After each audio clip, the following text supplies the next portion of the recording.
So obviously lead week is about our leadership. We have no illusions about our leadership. We are always open, we're willing and open to growth and to walk in a greater authority, as the years pass by. But we all have a starting point. So I wanted to ask you guys if you could share a little bit on your growth. Sorry, Siri's not Siri understanding just me. said, I don't know what that means.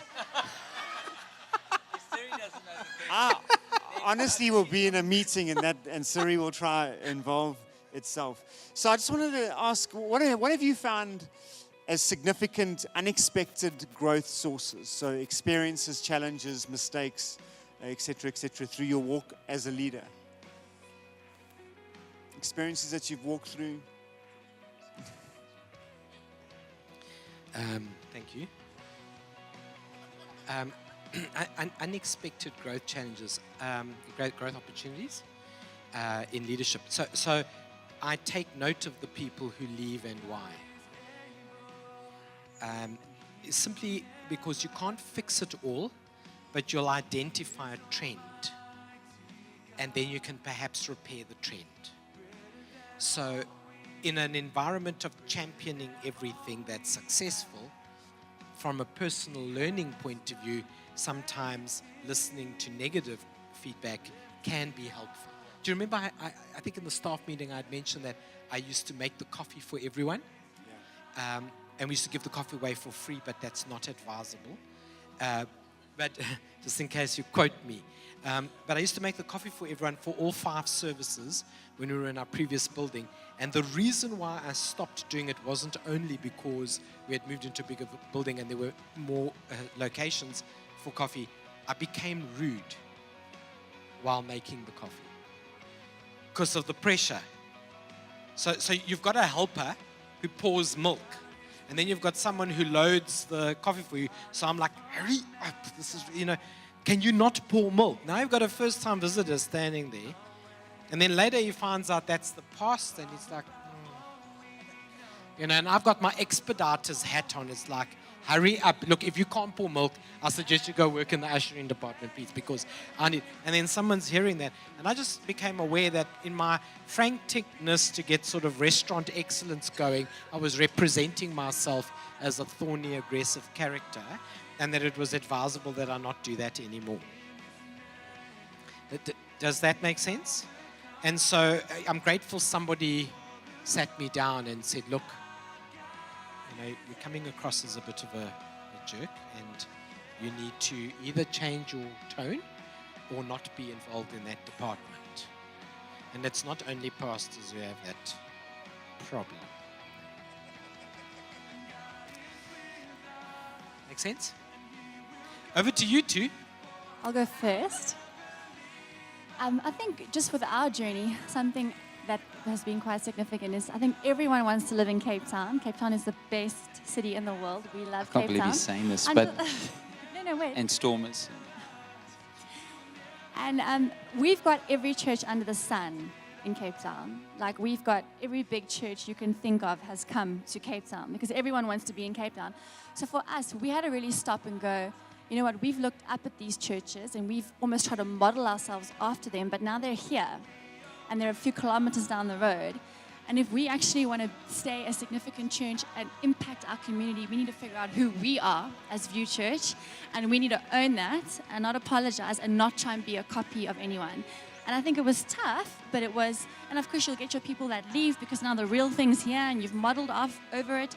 But it's really, but it's made us so much stronger in who we are, owning our strengths, owning what we're good at, and just refining us.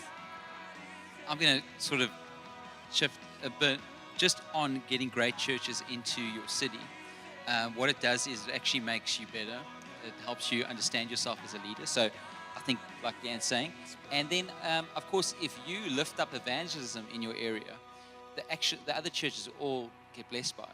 So because we are lifting up, sort of really going out there in the community, in our area, we'd be the most sort of dominant church in the means of advertising and making ourselves loud in the community. It's just blessing all other churches because you stir up evangelism in the community and other churches start to fill up as well. But so that's a blessing of actually figuring yourself out, having great church in the community. And then once we've decided we've settled on who we are, not always changing things up, but actually looking at areas where you're not growing, but you know that you've got that conviction. God said, this is who you guys are as a church. This is where you're going. Well, actually, like working on it, getting better on it, looking at where your team's weak, where you as a leader, you're not growing, you're not getting breakthrough in that area. Not just going, okay, we need a new idea, but actually going to other churches, learning from them, sitting under leadership, getting better at what you do. And so we're pretty clear on how we want to reach people, how we want to disciple them,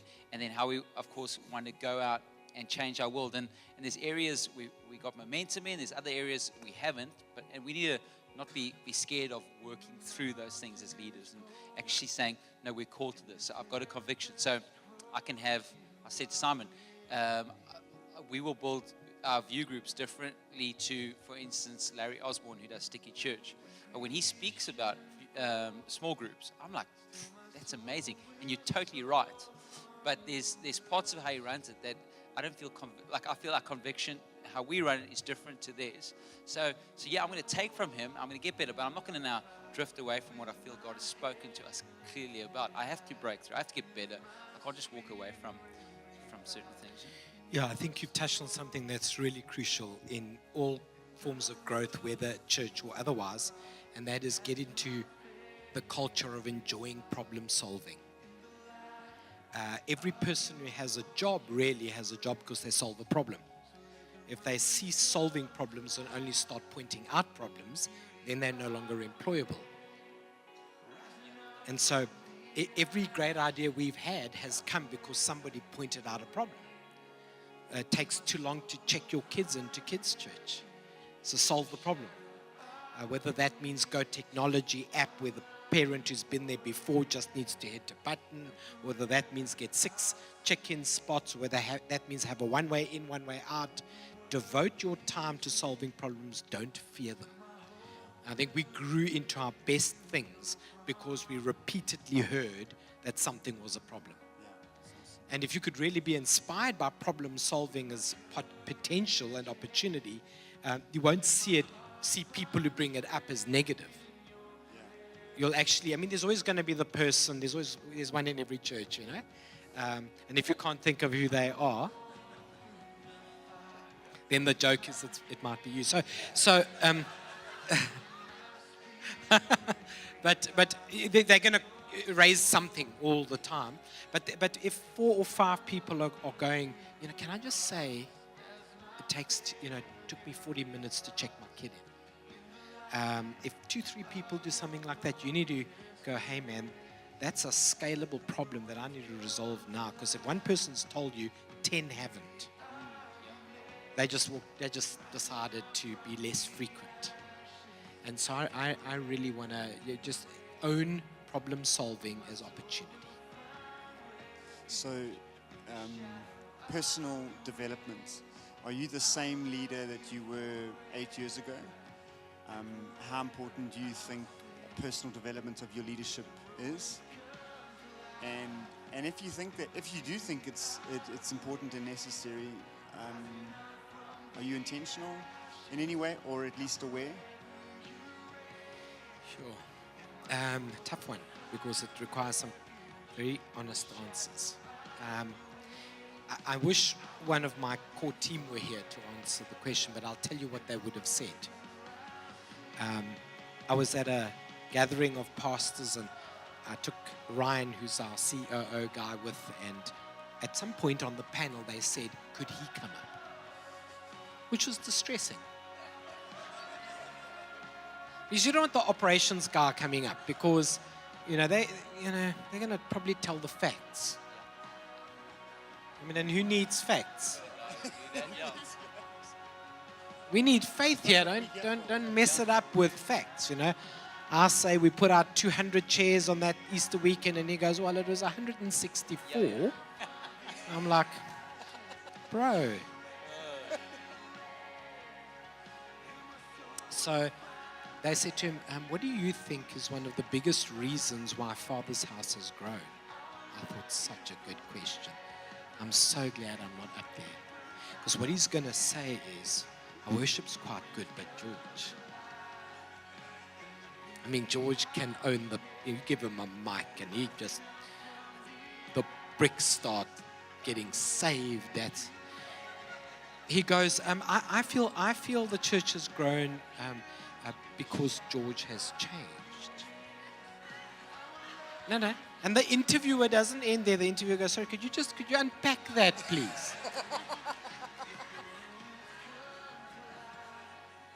I'm sitting there in the back going, but I'm trying to do the Holy Ghost. And he says, George was not a pleasant person to work with. And I think that God spoke to him. He listened. And he's taken that unpleasant edge off him. We tolerated him because of his gift. But now we actually enjoy him and his gift. And do you know what upset me about that the most? He was totally right.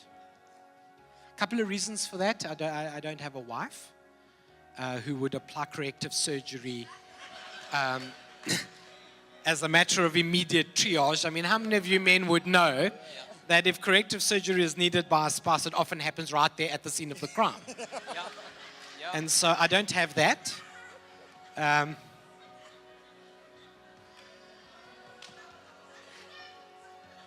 So apparently I'd walk past people and not greet them consistently. So the previous time I'd give them a hug, the next time I'd shake hands, the next time I'd grunt. Now your wife would be able to go, hey, that's Sue, and you know Sue. Just go back and say hi to Sue. So Sue left. And then Sue's now a cell group leader at, I don't know, Kloof Harvest or somewhere. So there were those kinds of moments. So I had to become self-aware.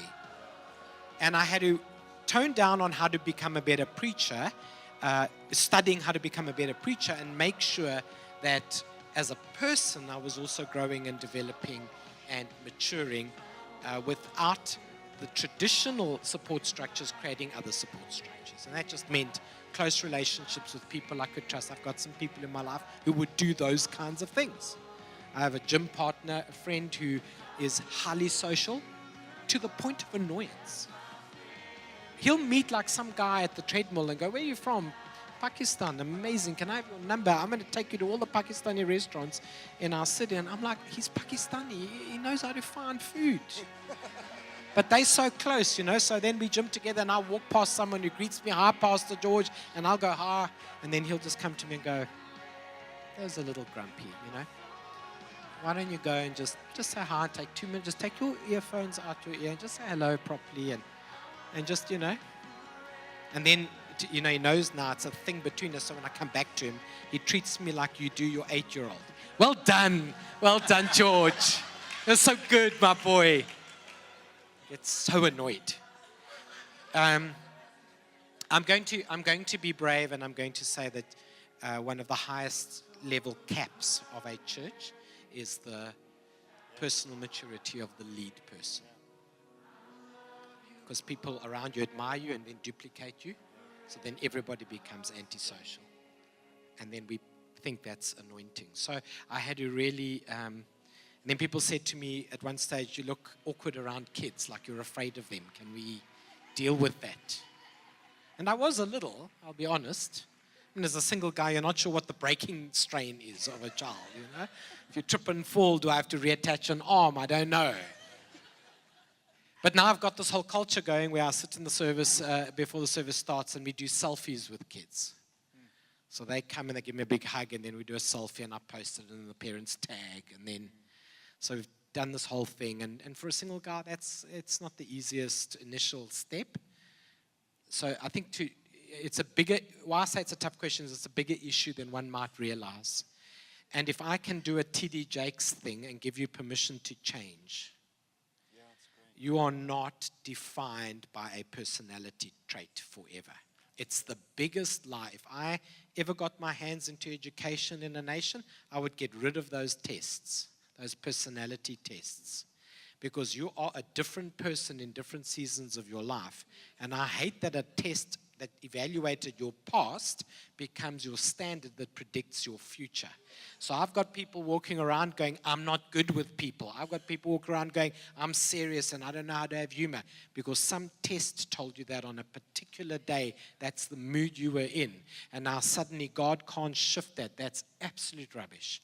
And quiet people can become bold, and bold people can learn to find their peace. And do you understand what I'm saying? You have permission to be a different person because God is changing us from glory to glory.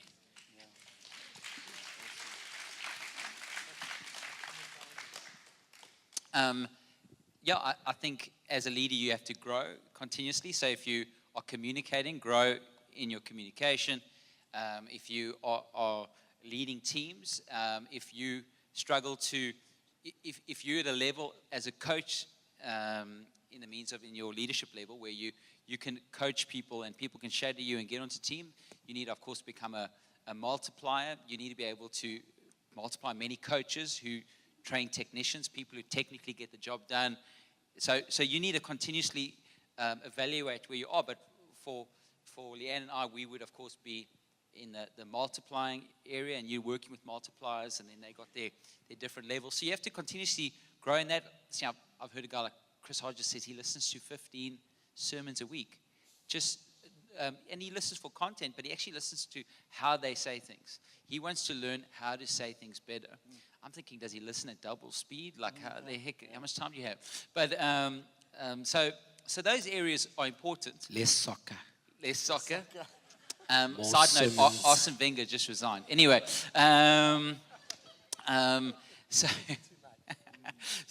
but the biggest thing is your behavior. And I think it's Patrick Lencioni in the book Advantage. He says good behavior always leads to good results. But good results don't always lead to good behavior, and good results don't always lead to more results. But good behavior always leads to more results.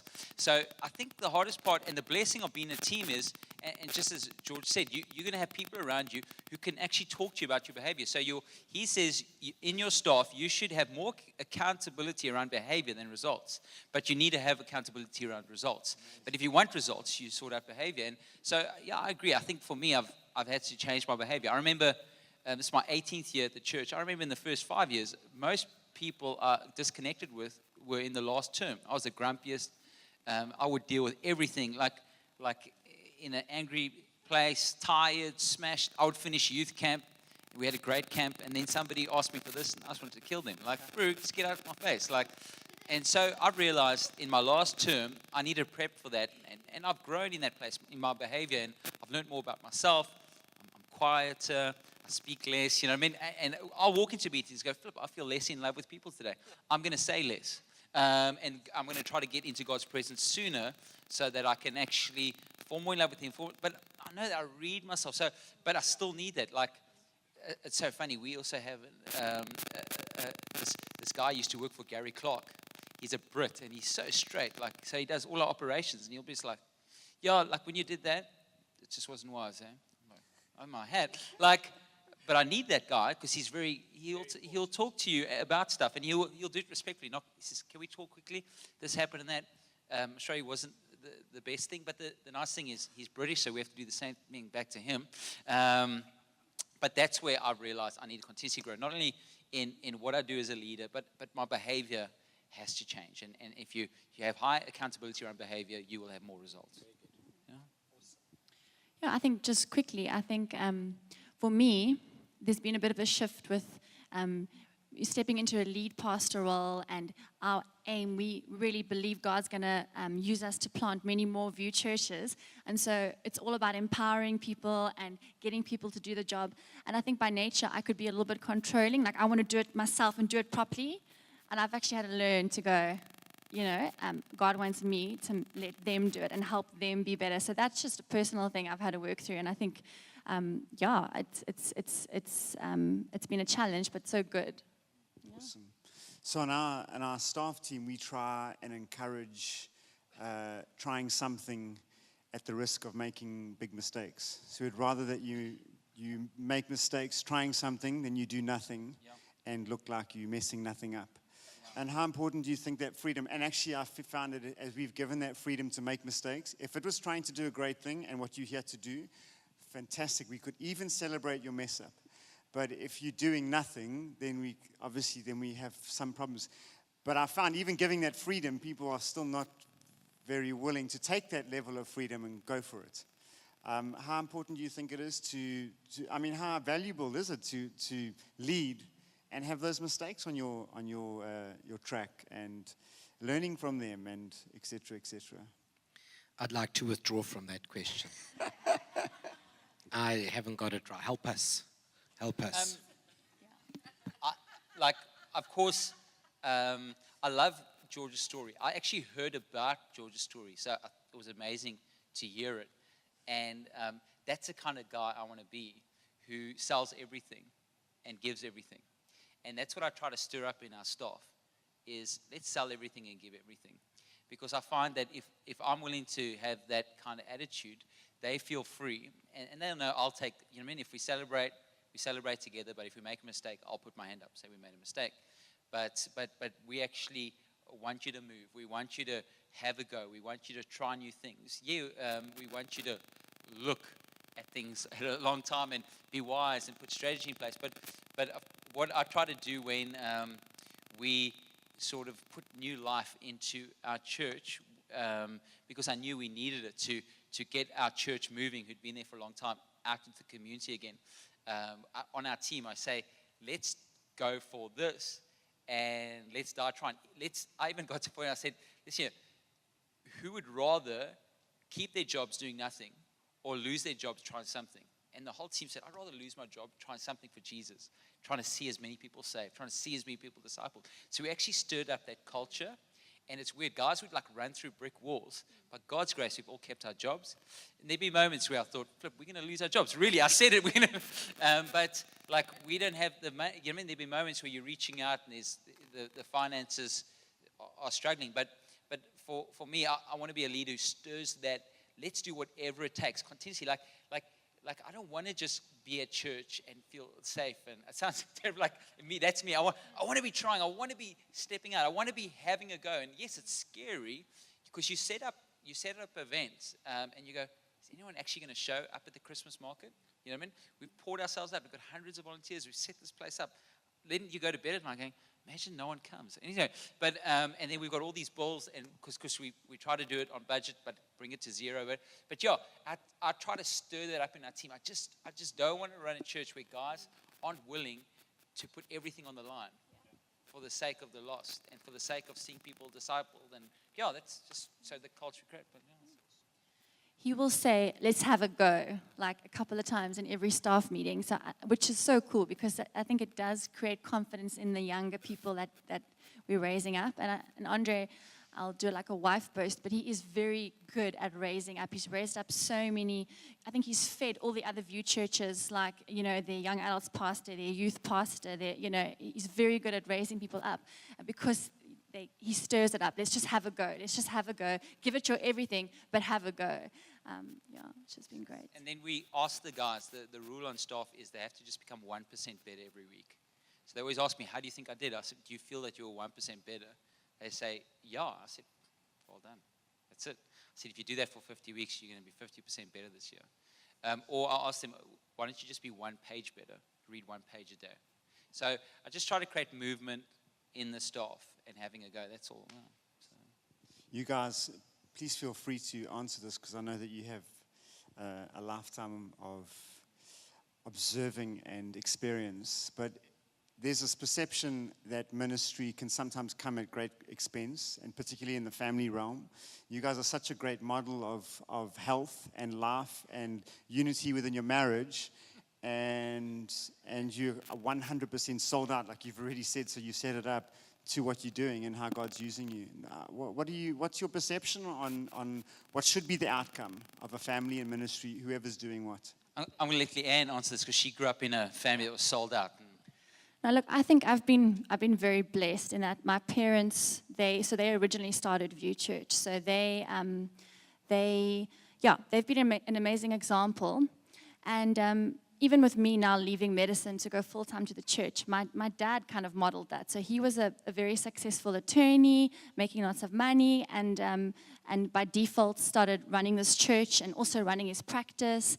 And he ended up like just being busy all the time with law and with the church. And my parents say I was a little girl, and one weekend my mom had to go away for like I don't know, she's a social worker, she had to go away for something, and I freaked out and said, I'm not staying with that man. And they got a huge fight, and they were like, okay, something's got to give. Like, it's the kids and law and church, it's too much, something has to give. And they prayed, and my dad loved his job, so he loves to argue. He's hardcore. He wasn't in law, just to do paperwork. He loved the actual fight in court. He loved his job. So it was a big sacrifice to walk away from it. And when he did, his partners in his firm said to him, how can you do this? What is going to happen to your children? They said, your children won't be able to go to university. You have no money. Your kids are going to, how can you do this? What a terrible father. And from a little girl, I was aware of the fact that my dad's reply was, you know what? God will take care of my kids. If I take care of God's house, God will take care of my kids. And my brother and I, two white kids, we both got full bursaries to study medicine. That is like a miracle. Like, to get in is hard enough. But I just grew up knowing that if you put God's house first, you never come second. And and we grew up loving the church because my parents are very real, if you know them. There's no airs and graces. They are real. So we saw the dirty side, we saw the clean side, we saw everything, but we also saw parents that loved God more than anything. And my mom would also fight with my dad because it was the old school AOG days. And my mom fought. She didn't want to wear the hat. She didn't want to, and she's a fighter. And she would say, the ministry is going to bless our children. It's not going to be a curse. It's going to be a blessing. So she would just speak it over us. And she made it fun for us. So we love church. So we try and do that with our girls. We want them to love church. So we've actually invested in our kids, because we have 4 services on a Sunday. And they're at all 4. But we've got, kids, pastors who focus on our girls. So they fetch them from me at the car, and the girls love them. And they take them into kids' church. Then between each service, they go up to our office and they get a meal and they get treated. So church is a blessing. We always want it to be a blessing, and we're aware that we have to watch the boundaries, because like my mom's taught me, I want the ministry to bless them. But and even from a little age, I just saw my parents were real. So there was nothing fake. They let it all hang out. But I knew that my mom, she would also say to us when we were small, she would say, just promise me one thing. Promise me one thing, that you will always, always, always love Jesus. And then she'd cry. So she wouldn't say, promise me you're going to study hard. Promise me you're going to get a good degree. Promise me you're going to marry a rich man. Promise me. She would say, promise me that you will always, always love Jesus. So for me, it's been easy. It's been modeled. And so we just, and also it's a lot of grace. Hey, we pray for grace, so we pray over our kids. And I've always got my mom over our backs to make sure we're not doing too much of this or too much of that. I don't know if you want to chip in. So Graham and Jenny served on every youth camp their kids ever went to, in the kitchen or on work crew. Yeah. They were senior pastors. They served on every youth camp the kids ever went to. And so by being there on the youth camp, they stocked a fridge just for their kids. Which she didn't like as a youth pastor. Yeah, I was like, because they were like, I'm like trying to make everyone feel, and I was the youth pastor then, so I wasn't. But they were blessed by their parents in ministry. Their parents were always very aware of the season their kids are in. So for us right now, with us doing our schedule, so we've had a 5-year plan. So Leanne's just come on staff, so it hasn't totally worked out to 5 years, but we stepped out, we believe for it. But even in that time, Leanne's worked every second Saturday. She's a medical doctor. It's been crazy. But so what I've tried to do, and to balance it out, Leanne and I will be smashed, but I will, when they're asleep, that's the only time I'll sleep. If they're awake, I'm on the beach with them, I'm swimming with them, I'm playing with them. They won't get neglected because of ministry. And if I'm even feeling tired, I'll drink Biplay. I'll drink a Red Bull. They will not get neglected. They're gonna get played with. They're gonna run around. We're gonna have fun. And as a matter of interest, has that filtered through into the culture of your church at all? Has that been an encouragement or strength to families? Yes, what's crazy is I think guys actually feel they feel quite pressured. So it's like they're like I better become better with my kids, spend more time. But I do think this generation, like even guys who aren't in church, are so the family is so much more balanced. So I don't think it's just us doing it. I think it's happening all around. But our guys on staff, they know if they aren't putting their marriage and their kids first, I think they were worse, bro. Yes, words Like, with you know them. what I mean? Yeah, They no. feel the pressure. I didn't say it. They just go, like, it's. I know it's bad. Maybe You work that's it my into personality. sermons. He does work it into But sermons. I Yeah. don't. If you're not gonna take care of your wife and your kids, I'm like, bro, you're a worse, bro.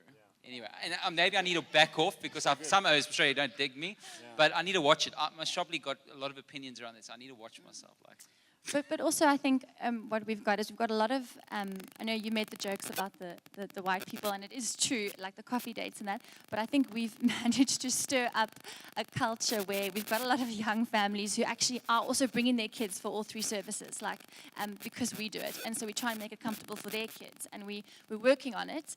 But I do also think we're trying to create a culture where, the best thing you can give your kids is parents who are sold out to God. There's a healthy balance, but don't sit at home until your kids are teenagers or miss church every Sunday so they can do nippers, life-saving.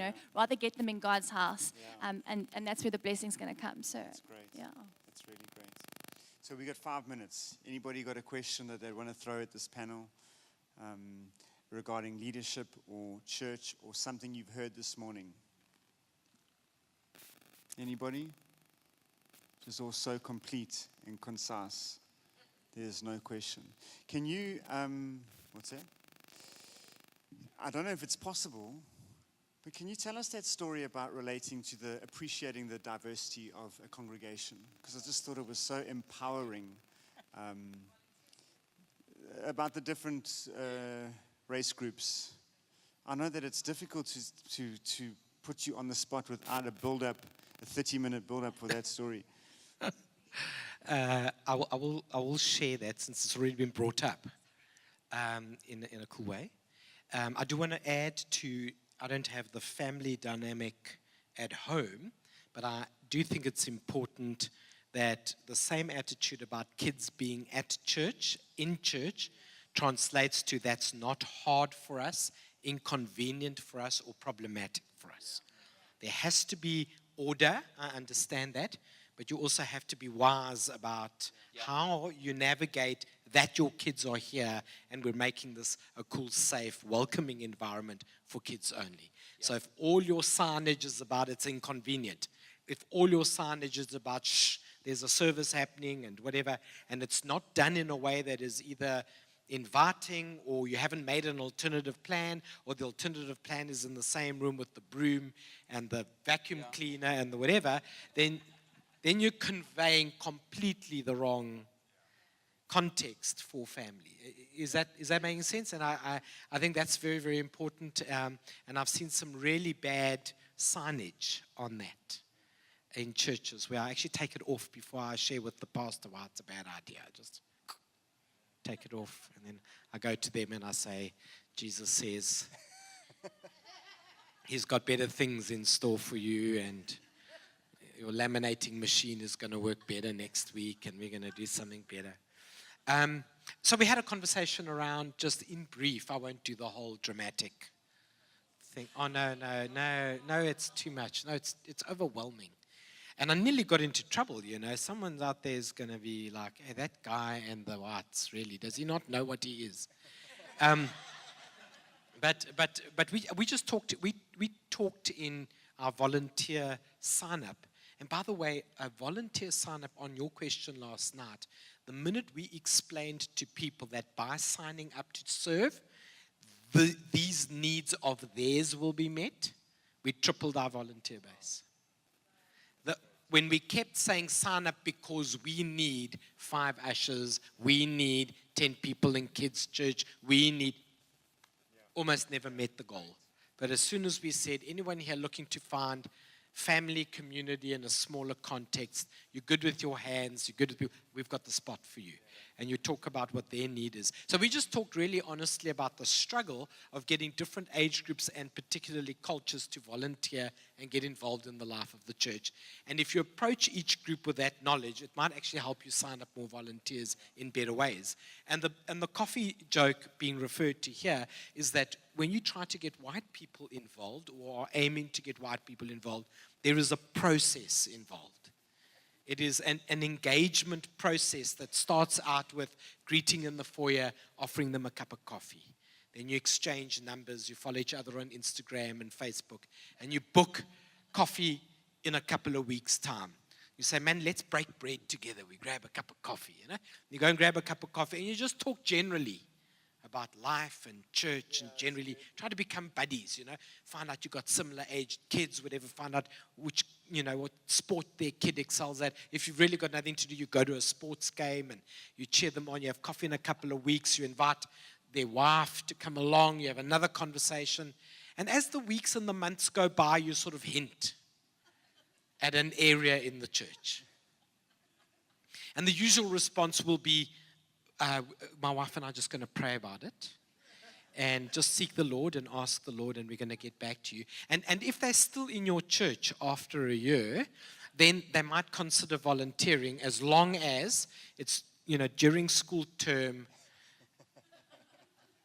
doesn't interfere with their timeshare plan, and nobody's been pregnant in the last 3 years or going to be pregnant in the next 3 years, because that's a very big deal breaker in the white community. When they have a child, they switch their minds off for a year, and they're not able to do things. And so, is that too much? You see, it just gets ruder and ruder.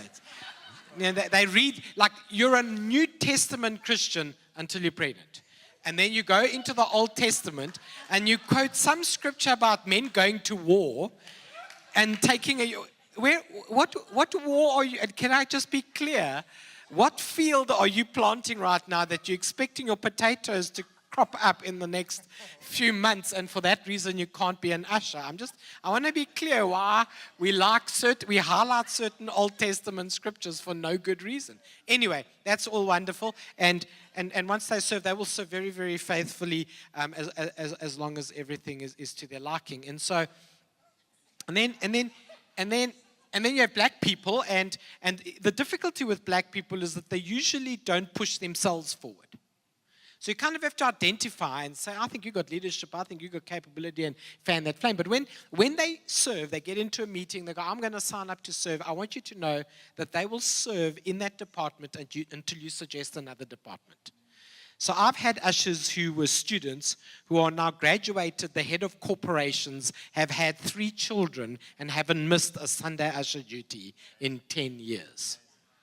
And you're like, hey, where's your kid? And they're like, I don't know. Geez, there's somewhere. I think Sue has them, you know, at the back there, because community is community. And they've graduated, left town, live in Queenstown, but still make it back to church. And I used to say to the black team, we're going to do 2 services. That way you can serve at one and attend the other. And like, no, but I'm off next week. I'll attend next week. I'll serve at both.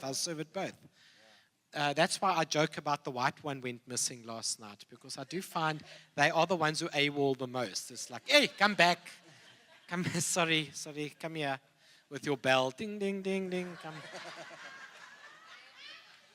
Lambie. Yeah, my series called Lambie. I just did a series called 10 out of John 10:10. And there was actually a little lamb, and the lamb's name is Lambie, so Patrick. And then the rudest comment I got on my Facebook comments was someone saying to me, you're a Greek, why are you playing with your food? Which is a little lamb. I'm not eating Lambie, that's just rude. But maybe at the end of the year, at the Christmas party. And then I talked about colored people and how they sign up and volunteer at church. And they are by far, for me, the funniest personality. They are most like Greek. And usually the first Sunday a colored person comes to church, they wait for you after the service. They introduce themselves, their family, their whole crew. And they basically say, look, we're here now. We're in this church. You can rest.